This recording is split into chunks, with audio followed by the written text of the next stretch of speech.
معزز باوقار علماء اہل سنت، بانیان جلسہ، جمیع برادران اسلام، السلام علیکم ورحمۃ اللہ تعالی وبرکاتہ۔ الحمد للہ رب العالمین، والصلاة والسلام على سيدنا سيد الأنبياء والمرسلين وعلى آله الطيبين الطاهرين وأصحابه الكرام أجمعين وعلى أتباعه وعلى أتقيائه، خصوصا منهم على سيدنا وسيد الكل وشيخنا وشيخ الكل وغوثنا وغوث الكل سيدنا أبي محمد الشيخ عبد القادر الحسني الحسيني الجعفري الجيلاني رضي الله تبارك وتعالى عنه وعلى جميع وصوله الكرام وعلى جميع فروعه الفخام وعلى جميع مشائخه العظام رضوان الله تعالى عليهم أجمعين. أما بعد، فأعوذ بالله من الشيطان الرجيم. بسم الله الرحمن الرحيم. اهدنا الصراط المستقيم، صراط الذين أنعمت عليهم غير المغضوب عليهم ولا الضالين.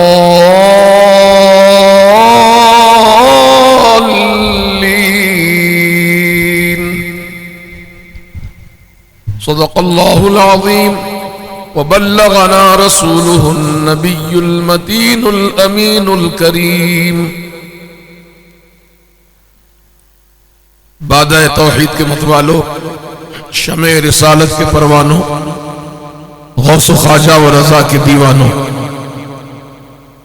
عقیدت و محبت کے ساتھ، کامل توجہ بھرپور وارفتگی کے ساتھ، ہم سبوں کے آقا و مولا، مدنی دلہا، تاجدار عرب و عجم، صاحب لطف و کرم، باعث تخلیق آدم و بنی آدم، اللہ کے حبیب، انبیاء کے خطیب، زخم خوردہ انسانیت کے طبیب، ارواحنا فدا حضور احمد مجتبی محمد مصطفیٰ صلی اللہ تبارک و تعالی علیہ وآلہ واصحابہ وبارک وسلم کی بارگاہ کرم میں ہدیہ درود و سلام پیش کریں. اللہم صلی علی سیدنا و سیدنا و نبینا محمد الجود والکرم وآلہ وبارک وسلم صلاۃ و سلام علیک یا رسول اللہ صلی اللہ تعالی علیہ وسلم. مشیر آباد بھولک پور کی سرزمین پر آج کا یہ محترم الشان، عظیم الشان سواد اعظم کانفرنس کا انعقاد عمل میں لایا گیا. بڑی خوشائند بات ہے. عموماً کانفرنسیں جو ہوتی ہیں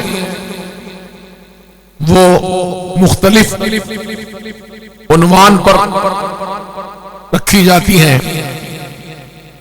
لیکن میرے جہاں تک معلومات ہے سرزمین حیدرآباد پر سواد اعظم کانفرنس یہ پہلی کانفرنس ہے. سواد اعظم یہ دراصل رسول اعظم صلی اللہ تبارک و تعالی علیہ وسلم کے مبارک ارشاد کی روشنی میں سرکار نے فرمایا اتبعوا السواد العظم،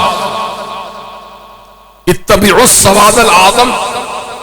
آقا فرماتے ہیں کہ تم سواد آدم کی پیروی کرو۔ سواد آدم، سواد آدم کیا چیز ہے؟ تو سنو، مسلمانوں کا جو جمہور متفقہ عقیدہ جو اہل سنت و جماعت سے ہے، اہل سنت و جماعت ہی الحمدللہ سواد آدم ہے، جس میں صحابہ کرام بھی ہیں، تابعین ہیں، تبع تابعین ہیں، ائمہ کرام ہیں، مجتہدین اعظام ہیں، محدثین ہیں، مفسرین ہیں، اولیاء کرام کی نورانی مقدس جماعت ہے، جس میں سرکار غوث اعظم بھی ہیں، سرکار غریب نواز بھی ہیں، حضرت قطب الدین بختیار کاکی بھی ہیں، حضرت نظام الدین اولیاء بھی ہیں، حضرات یوسفین شریفین بھی ہیں، بابا شرف الدین بھی ہیں، سیدی سرکار شاہ برکت اللہ ماہروی رضی اللہ تعالیٰ عنہ بھی ہیں، حضور سیدی آل رسول بھی ہیں، سیدنا احمد نوری بھی ہیں، سرکار اعلیٰ حضرت بھی ہیں، حضور حجت الاسلام بھی ہیں، حضور مفتی اعظم بھی ہیں۔ ان سب کے اجماع کا نام ہے سواد آدم۔ سبحان اللہ۔ یہ مسلمانوں کا بڑا گروہ ہے، بڑی جماعت۔ اب یہ دنیا میں اگر ایک بھی مسلمان اہل سنت و جماعت کے عقیدے پر قائم رہے گا اور باقی دنیا بدعقیدگی بد مذہبیت کا شکار ہو جائے گی، تو لاکھوں کروڑوں انسانوں کے مقابلے میں وہ ایک سنی جو ہوگا وہی سواد آدم کہلائے گا، وہی سواد آدم کہلائے گا۔ اور سرکار نے فرمایا سواد اعظم کی اتباع کرو، سواد اعظم کی پیروی کرو۔ تو الحمدللہ ثم الحمدللہ اہل سنت و جماعت ہی سواد اعظم ہے، یہ بڑی جماعت ہے مسلمانوں کی الحمدللہ۔ تو اس جماعت اہل سنت کے جو عقائد مبارکہ ہیں وہ کوئی عقل یا کسی کی بنی بنائی باتوں پر نہیں، بلکہ وہ عقائد جو قرآن و حدیث سے اور اقوال صحابہ اور ائمہ مجتہدین کے اجتہاد سے جو چیزیں ثابت ہیں وہی عقائد اہل سنت و جماعت کہلاتے ہیں۔ اہل سنت و جماعت کی بنیاد چار چیزوں پر ہے۔ پہلی بنیاد ہے قرآن۔ ہمیں کوئی بھی مسئلہ، کوئی بھی حل تلاش کرنا ہے تو سب سے پہلے قرآن عظیم کو ہم دیکھیں گے، قرآن عظیم میں اس مسئلے کا حل ڈھونڈیں گے۔ پھر اس کے بعد احادیث نبویہ، سرکار کے ارشادات عالیہ، اس میں اپنے مسائل کا حل ڈھونڈیں گے۔ اجماع امت، یہ تیسری چیز ہے۔ پہلے قرآن، پھر حدیث، اجماع امت۔ اجماع امت سے مراد صحابہ کرام رضوان اللہ تعالی علیہم اجمعین جس بات پر متفق ہیں وہ اجماع امت کہلاتا ہے۔ ان کا طریقہ بھی ہمارے لیے ہدایت ہے، راہ ہدایت ہے، راہ نجات ہے اور ضمانت ہے نجات کی۔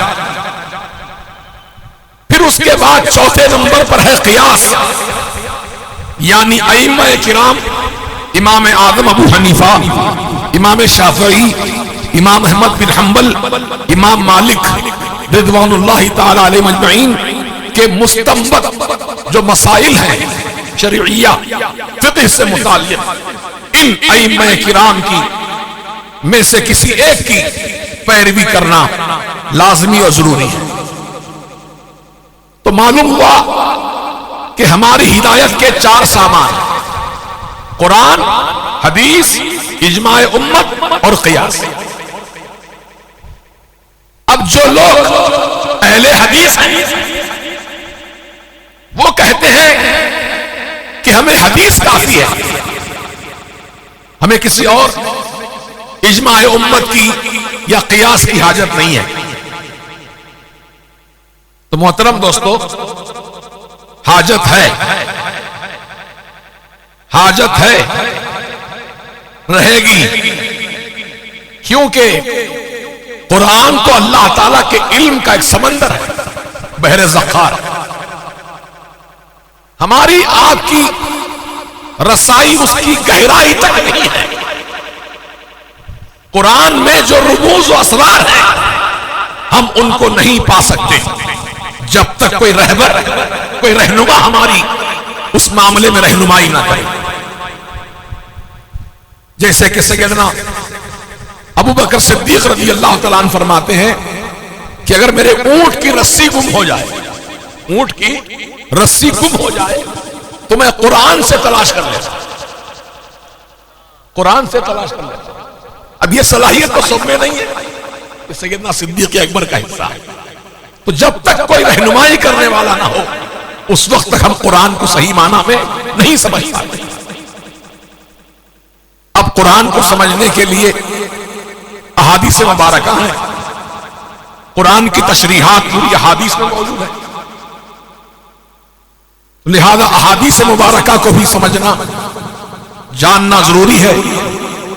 اور یہ بات بھی آپ محفوظ رکھیں ذہن میں کہ جس چیز کا حل ہم کو قرآن میں نہ ملے، ہم نہ پائیں قرآن میں، تو حدیث رسول میں تلاش کریں، حدیث رسول میں بھی نہ پائیں تو اجماع امت میں تلاش کریں، اجماع امت میں بھی اگر وہ کوئی چیز نظر نہیں آ رہی ہے تو پھر قیاس، ائمہ مجتہدین کے اقوال اور ان کے بیان کردہ مسائل کی روشنی میں اپنا حل تلاش کرنا۔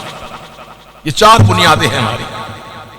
اب اہل حدیث جو آج پوری دنیا میں فرقہ بڑی تیزی کے ساتھ پھیل رہا ہے، اب کیوں پھیل رہا ہے؟ اس کی وجوہات مختلف ہیں۔ اب میں مناسب نہیں سمجھتا کہ وہ ساری وجوہات آپ کے سامنے بیان کروں۔ بہرحال پھیل رہا ہے طبقہ، جگہ جگہ مسجدیں، جگہ جگہ ان کے مراکز بن رہے ہیں تاکہ محلے والوں کو آسانی سے اپنی گرفت میں لیا جائے۔ لیکن الحمدللہ ثم الحمدللہ جب تک اس دنیا میں حق پسند علماء، حق پسند عوام موجود رہے گی، انشاءاللہ ان تمام عقائد باطلہ کے حامل جتنے لوگ ہیں ان کی پہچان کراتے جائیں گے اور ان کا رد بھی کرتے جائیں گے۔ عام طور سے جو نام نہاد تنظیمیں، تحریکیں چل رہی ہیں، ان کا نظریہ بن گیا ہے کہ ہم کسی کا رد نہیں کریں گے، صرف فضائل مسائل بیان کریں گے، رد نہیں کریں گے۔ یاد رکھو دال میں کالا ہے اس لیے رد نہیں کرنا چاہتے۔ رد تو ہمارا حق ہے، یہ قرآن نے دیا ہے۔ کس نے دیا؟ قرآن نے دیا رد کرنے کا حق۔ قرآن کا آغاز جو ہوتا ہے، قرآن کو جب بھی پڑھنے کی ہم نیت کرتے ہیں تو رب تعالیٰ نے ہمیں حکم دیا ہے قرآن ہی کے اندر، فَإِذَا قَرَأْتَ الْقُرْآنَ فَاسْتَعِذْ بِاللَّهِ مِنَ الشَّيْطَانِ الرَّجِيمِ۔ جب بھی تو قرآن پڑھنے کا ارادہ کرے تو پہلے شیطان مردود کے شر سے اللہ کی پناہ لے پھر قرآن کی تلاوت۔ تو شیطان کو مردود کہنا ہی یہ رد ہوا، شیطان کو مردود کہنا یہ رد ہوا، رد۔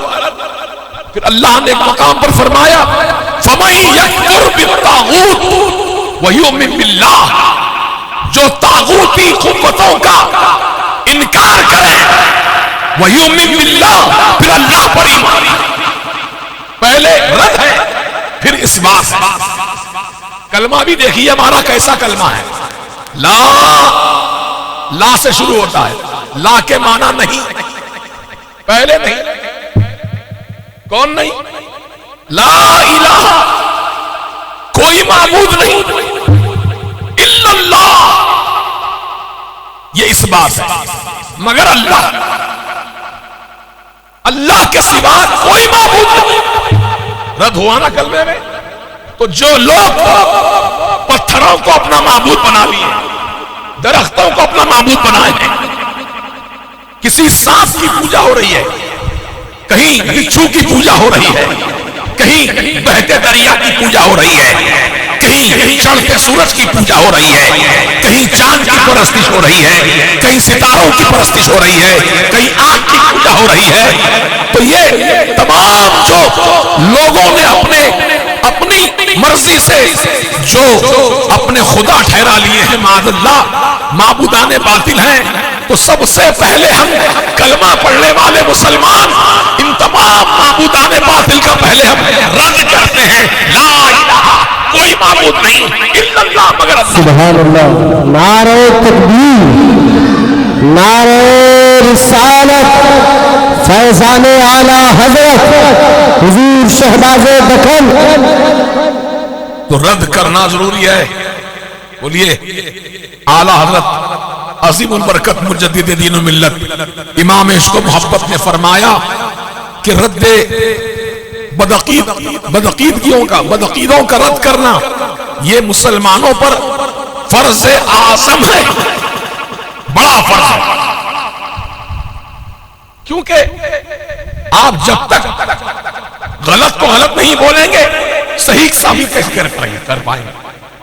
پہلے غلط کو غلط بتانا پڑے گا، یہ غلط ہے، پھر صحیح بات سامنے آئے گی. اور جانتے ہیں آپ کے رسول پاک علیہ السلام کے جب اس دنیا میں میرے آقا کی آمد ہوئی اس وقت کیا حال تھا دنیا کا؟ کفر و شرک کا اندھیرا چھایا ہوا تھا. جس کو جو چیز ہاتھ لگی اسی کو اپنا خدا مان رہے. کتنے تھے کعبے کے اندر بیٹھے ہوئے، بٹھائے گئے تھے 360. کتنے؟ بات سمجھ میں آ رہی نہیں؟ بمپر جا رہی ہے، بولو جی. آ رہی نا؟ وہاں کرتے رہو. تو کعبے کے اندر ہمارے آقا کی آمد کے وقت کتنے تھے؟ 360 بٹھائے گئے تھے. آقا علیہ السلام کی آمد ہوئی اور حضور فاتح مکہ بن کر جب مدینہ سے پھر واپس مکہ آئے، فاتح مکہ بن کر، تو آپ نے ان تمام معبودان باطل کو جو کعبے کے اندر بٹھائے گئے تھے ان سب کو باہر نکلوایا.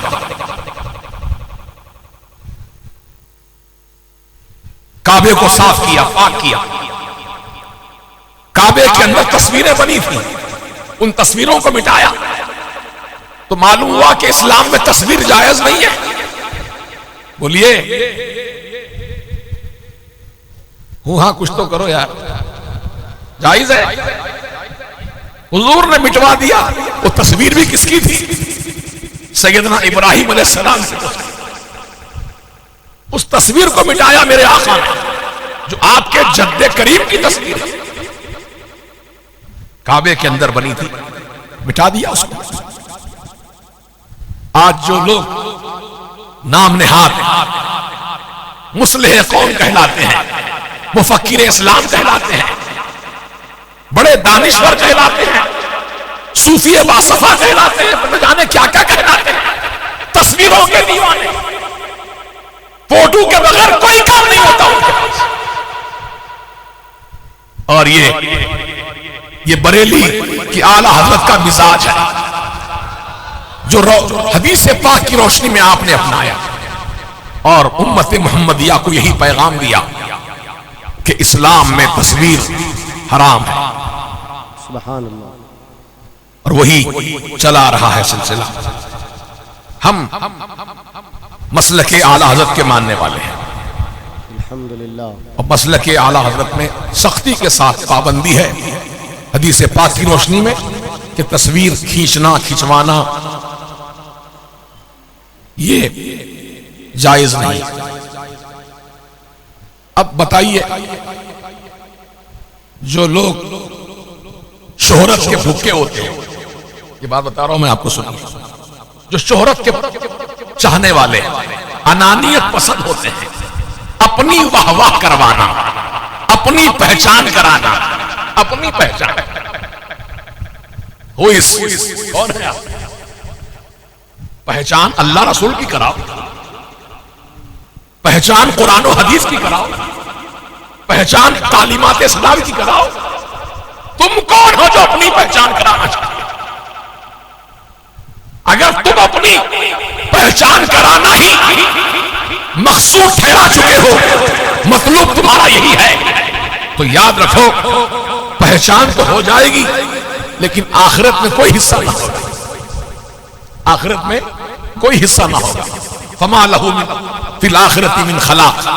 آخرت میں کوئی حصہ ان کا نہیں ہے جو دنیا چاہتے ہیں، دنیا چاہتے ہیں. اللہ تعالیٰ کا کرم ہے کہ حضور سیدی تاج الشریعہ جو آج دنیا سنیت کے تاج ہیں، شریعت کے بھی تاج ہیں، طریقت کے بھی تاج ہیں. اب لوگ چوری چھپے تصویر بنا لیں تو الگ بات ہے، لیکن حضرت نے کبھی نہ کسی کو تصویر کھینچنے کی اجازت دی، نہ آپ نے شوقیہ کبھی کوئی تصویر کھینچوائی. اتنی پابندی الحمدللہ.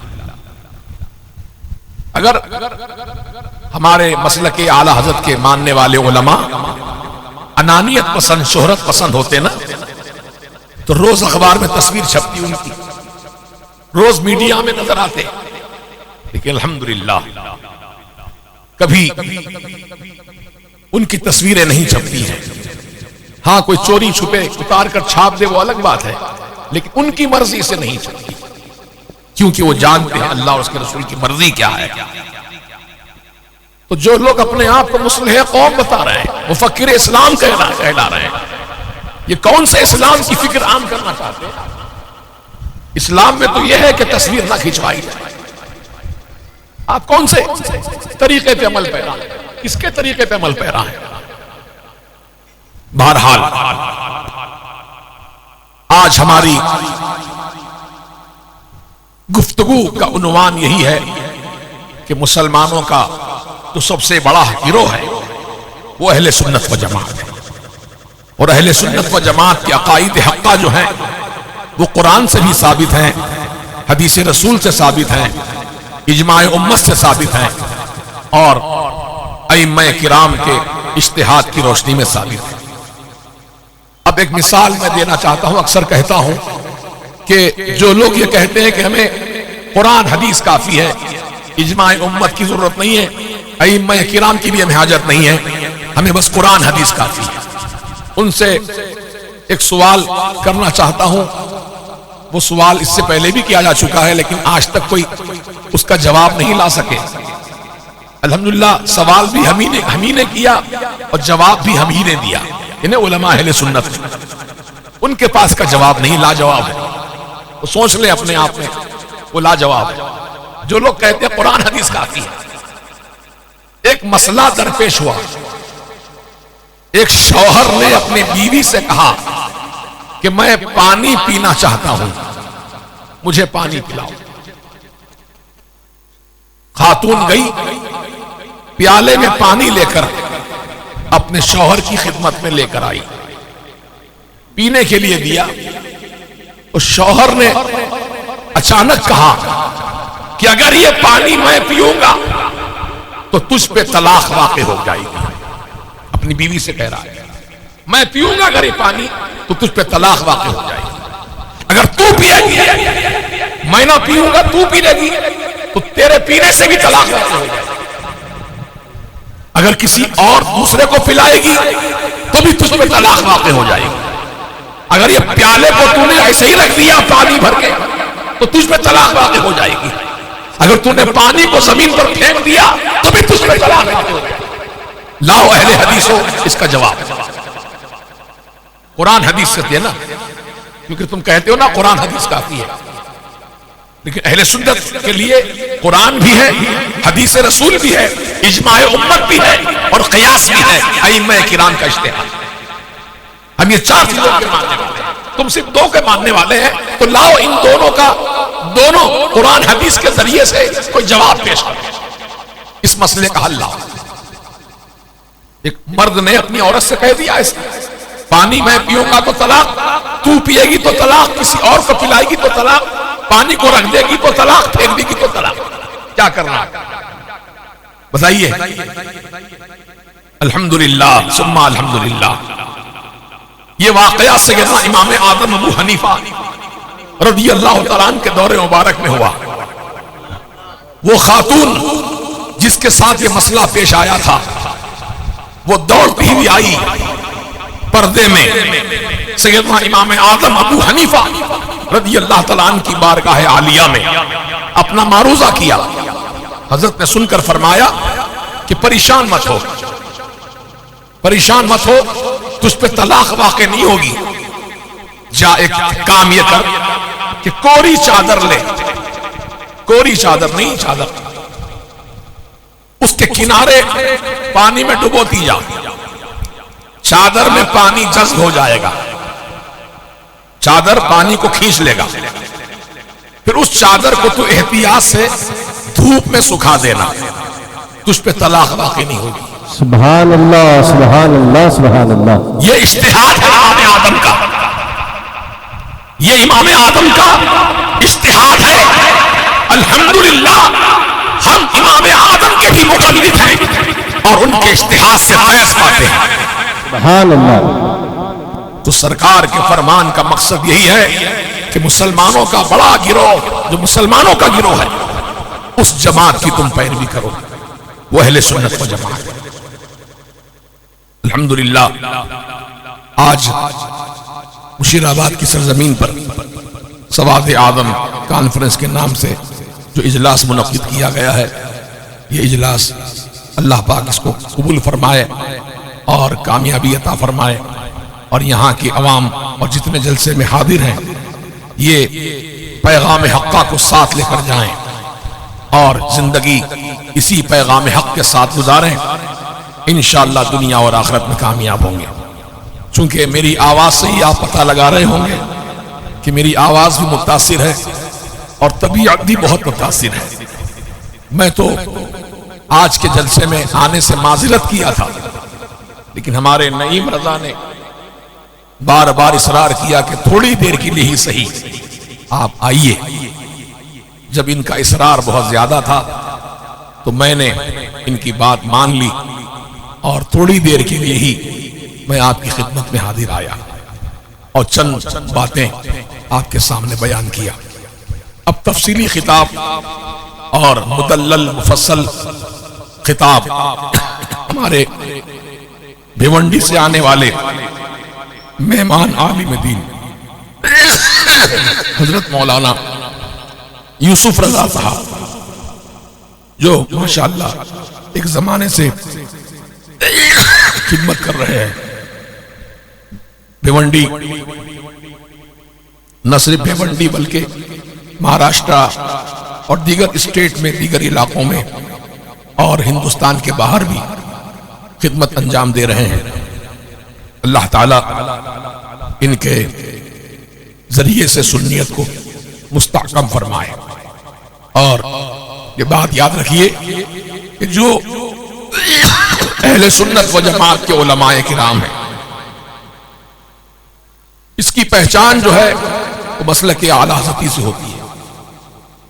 جو علماء اہل سنت ہیں یوں تو سب فاتحہ پڑھنے والے، سلام پڑھنے والے، 11ویں 12ویں کرنے والے اپنے آپ کو سنی ہی کہتے ہیں، لیکن سچا سنی وہ ہے جو مسلک اعلیٰ حضرت پر ثابت قدم ہو جائے، مسلک اعلیٰ حضرت کا ماننے والا ہو، وہی سچا سنی صحیح العقیدہ ہے۔ کیونکہ مسلک اعلیٰ حضرت میں کوئی جھول نہیں ہے، کوئی غلط بات نہیں ہے، کوئی غلط مسئلہ نہیں ہے، جو ہے وہ صداقت پر مبنی ہے، حقانیت پر مبنی ہے۔ الحمدللہ ہم اعلیٰ حضرت پر اور ان کے شہزادگان حضور حجت الاسلام اور میرے پیر و مرشد سرکار مفتی اعظم الشاہ مصطفیٰ رضا خان اور ان کے جانشین حضور تاج الشریعہ پر ہمارا اتنا اعتقاد اور ایقان ہے کہ ان کی بتائی ہوئی کوئی بات خلاف شرع نہیں ہوتی۔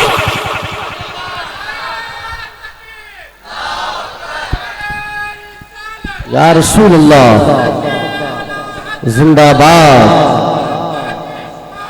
اعلی حضرت زندہ باد زندہ باد، شریعہ تاج الشریعہ، تاج الشریعہ، تاج الشریعہ، زندہ باد زندہ باد زندہ باد۔ آج جمعہ کے موقع پر بھی میں نے مرکز اہل سنت و جماعت میں وادی رضا میں جو صوفی کانفرنس دلی میں ہوئی تھی اور اس میں جو نعرے بازی ہوئی اس تعلق سے میں نے بیان کیا جمعہ کے موقع پر۔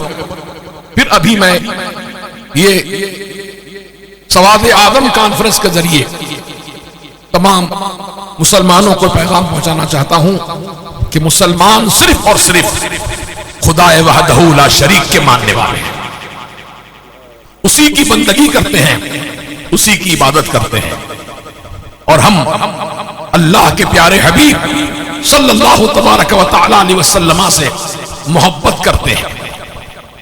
محبت ایک الگ چیز ہے، عبادت ایک الگ چیز ہے۔ اس میں کوئی شک نہیں کہ عبادت کی جو حلاوت ہے، عبادت کی جو روحانیت ہے وہ محبت رسول ہے۔ محبت رسول کے ساتھ جو سجدہ ہوتا ہے وہی سجدہ قبول ہے، جو محبت رسول کے بغیر ہو وہ عبادت نہیں۔ لیکن عبادت ہم رسول کی نہیں کرتے، ہم عبادت رسول کی نہیں کرتے۔ جیسے غیر مسلموں نے کہا، سیاسی لیڈروں نے کہا کہ ہندوستان ہماری ماتا ہے، ہم ماتا کی پوجا کریں، ہم ماتا کی پرستش کریں۔ قسم خدا کی سن لو اے سیاسی لیڈران، ہم مسلمان اپنی ماں جس کے کوکھ سے جس کے پیٹ سے ہم جنم لیے وہ ماں ہے نا ہماری۔ اور حضور نے کیا فرمایا؟ ماں کا مقام بہت بلند ہے، ماں کے قدموں کے نیچے جنت ہے۔ ان الجنت تحت اقدام امہاتکم، بے شک جنت تو تمہارے ماں کے قدموں کے نیچے ہے۔ ہم اپنی ماں کو بہت معظم جانتے ہیں، اپنی ماں سے ہم بے حد محبت رکھتے ہیں، اپنی ماں کا احترام کرتے ہیں کیونکہ ہم اس کے پیٹ سے پیدا ہوئے ہیں، وہ ہماری ماں ہے۔ بولیے، محبت کرتے ہیں ماں کی۔ لیکن کوئی مسلمان ایسا ہے جو اپنے ماں کی پوجا کرتا ہو؟ بولیے، ماں کی پوجا کوئی نہیں کرتا، ماں سے محبت کرتا ہے، ماں کی پوجا کوئی نہیں کرتا۔ اگر ہندوستان کے رہنے والے ہندوستان میں پیدا ہوئے، یہیں پلے بڑھے، تو ہمارا وطن ہے، ہندوستان ہمارا ملک ہے، اور اپنے ملک سے ہم محبت رکھتے ہیں، عبادت نہیں کرتے ہم کسی کی سوائے خدا۔ سبحان اللہ۔ ہم اپنے ملک سے محبت کرتے ہیں، ماں سے محبت ہے، ماں کی پوجا نہیں کرتے۔ لہذا اپنے نظریات اور اپنے عقائد باطلہ مسلمانوں کے اوپر مسلط نہ کریں، بلکہ مسلمانوں کو الحمدللہ اپنے مذہب سے محبت ایسی ہے کہ اپنے مذہب کی خاطر، اپنے ایمان و عقیدے کی حفاظت کی خاطر اپنی جان بھی قربان کر سکتا ہے۔ سبحان اللہ۔ تو مرکز اہل سنت جو سارے ہندوستان کے سنیوں کا مرکز بریلی شریف ہے، میں یہ حقیر فقیر گزارش کرتا ہے مرکز اہل سنت سے کہ وہاں سے مسلمانوں کے لیے ایک ایسا رہنمایانہ پیغام جاری کیا جائے جو تمام اخبارات میں چھپے اور اس کی خوب تشہیر ہو، تاکہ مسلمانوں کو دلی سکون اور اطمینان حاصل ہو جائے۔ یہ بہت ضروری ہے، کیونکہ کچھ طبقہ نعرے لگانے کو جائز سمجھ رہا ہے، اس کے لیے شرعی حکم کیا ہے؟ جو جائز سمجھتا ہے اور لگا رہا ہے اس کے لیے کیا حکم ہے شریعت؟ اور مسلمان ایسے نعروں سے بچیں جو ہمارے ایمان کو برباد کرنے والے۔ ہم ایسے نعرے نہیں لگائیں جس سے ہمارا ایمان مجروح ہوتا ہو۔ ہم مسلمان ہیں، مسلمان بن کر رہیں گے انشاءاللہ، مسلمان بن کر ہی مریں گے انشاءاللہ۔ وَلَا تَمُوتُنَّ إِلَّا وَأَنْتُمْ مُسْلِمُونَ، ہرگز نہیں مرنا مگر مسلمان بن کر، یہ اللہ کا فرمان ہے۔ بہرحال میں نے اپنے دل کے جو چند جذبات تھے اور میرے دل کی جو باتیں تھیں جو اٹھ رہی تھیں دل سے، میں نے اس کو بیان کر دیا ہے۔ اللہ پاک ہم سب کو ہدایت پہ قائم رکھے اور اسلام کی سلامتی عطا فرمائے، اور اللہ پاک اپنی بارگاہ میں ہمیشہ سجدہ ریز رہنے کی، عبادت کرنے کی توفیق رفیق عطا فرمائے، اور اپنے پیارے حبیب و محبوب صلی اللہ تبارک و تعالی علیہ وسلم کی کامل اتباع اور آپ کی محبت کے ساتھ کرنے کی توفیق رفیق عطا فرمائے، اور مسلمانوں کا جو اجماع سواد آدم ہے وہ اہل سنت و جماعت ہے، اسی پر اللہ پاک ہم سب کو ثابت قدمی عطا فرمائے۔ اب میں اپنی گفتگو کو یہیں پر سمیٹ رہا ہوں، اور یہ بھی آپ سے عرض ہے کہ دعاؤں میں آپ شامل کر لیں اس بات کو کہ ابھی عصر کی نماز کے وقت میرے سگے بھائی کی بیوی کا انتقال ہو گیا، انا للہ و انا الیہ راجعون۔ سیدہ امۃ المتین نام تھا ان کا، مرحومہ کا۔ اللہ پاک اپنے پیارے حبیب کے صدقے میں صغیرہ کبیرہ گناہوں کو معاف فرما دے، اور قبر کی منزل آسان فرمائے، اور اللہ تعالی سرکار دو عالم علیہ السلام کی زیارت اور شفاعت سے مشرف فرمائے۔ اللہ تعالی جنت کی کھڑکی قبر میں کھول دے، اور جنت کی نعمتیں، جنت کی ٹھنڈی ہوائیں، جنت کا پانی، جنت کا بستر عطا فرمائے۔ عزیزان محترم، جانا تو سبھی کو ہے، اللہ پاک تمام لواحقین کو صبر جمیل کی توفیق رفیق عطا فرمائے۔ آمین ثم آمین بجاہ سید المرسلین۔ استغفر اللہ ربی من کل ذنب واتوب الیہ۔ اشہد ان لا الہ الا اللہ وحدہ لا شریک لہ، واشہد ان محمدا عبدہ ورسولہ صلی اللہ تبارک و تعالی علیہ وسلم۔ وآخر دعوانا ان الحمد للہ رب العالمین۔ السلام علیکم ورحمۃ اللہ تعالی وبرکاتہ۔